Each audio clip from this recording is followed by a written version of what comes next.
पश्चिम बंगाल की मुख्यमंत्री ममता बनर्जी ऐसा भयानक बयान दे सकती हैं, ये मैं कतई नहीं सोच सकता।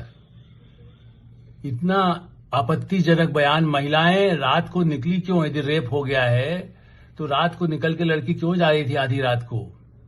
कलकत्ता शहर जो कोई ऐसा नहीं है कहीं गांव जंगल में कहीं कोई जा रहा है। ममता बनर्जी जो जुझारू यूथ कांग्रेस के जमाने से हम उनकी गतिविधियों को, और मैं उस मामले में उनका जो कम्युनिस्टों से जो संघर्ष किया, माओवादियों से किया, हम उसको तारीफ हो समय बीजेपी ने भी उनको स्वीकार किया था, मंत्रिमंडल में अटल बिहारी वाजपेयी रखा था। और कांग्रेस के साथ भी उनके, कांग्रेस तो यूथ कांग्रेस की थी, तृणमूल कांग्रेस बनाया।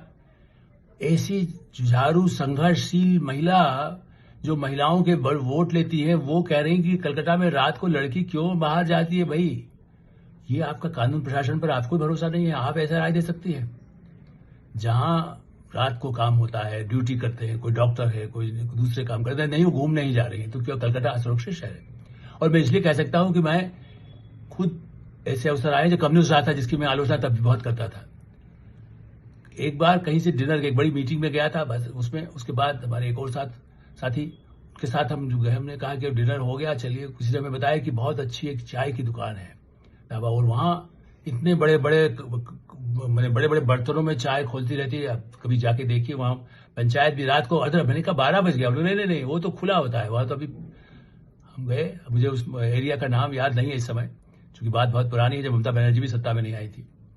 गए और इतनी भीड़ थी वहां, ऐसा लगा था कि जैसे कोई चाय नहीं मिलेगी, कोई जैसे आप वहां पर लंगर में गए हो। लेकिन हाँ, पैसा देकर के बढ़िया चाय, बहुत दूध खोल रहा है, पानी खोल रहा है, चाय की पत्तियां हो रही है, उसको ऐसे बना रहे जैसे होता है ना, लस्सी बनाई जा रही हो।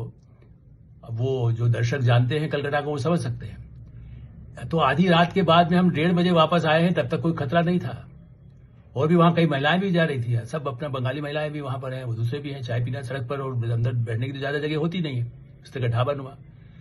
ऐसी कितनी ही जगह कलकत्ता में रही हैं पहले भी, वर्षों से, और आज भी लोग उसको, बंगाल में तो संस्कृति का इतना बड़ा केंद्र रहा, लेकिन अब वहां अपराध इतने बढ़ गए, उसको जस्टिफिकेशन यदि बलात्कार हुआ तो जिसकी भर्त्सना करके तत्काल ऐसी कठोर कार्यवाही पुलिस अधिकारियों पे करने के बजाय मुख्यमंत्री के नाते यदि ममता जी ने बयान दिया है, ये बेहद दुखद, शर्मनाक है।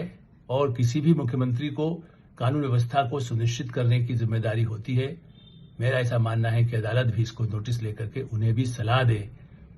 बीजेपी की सलाह की तो बात वो माने न माने, लेकिन अदालत की सजा तो मानना ही चाहिए, और उसकी सलाह भी मानना चाहिए।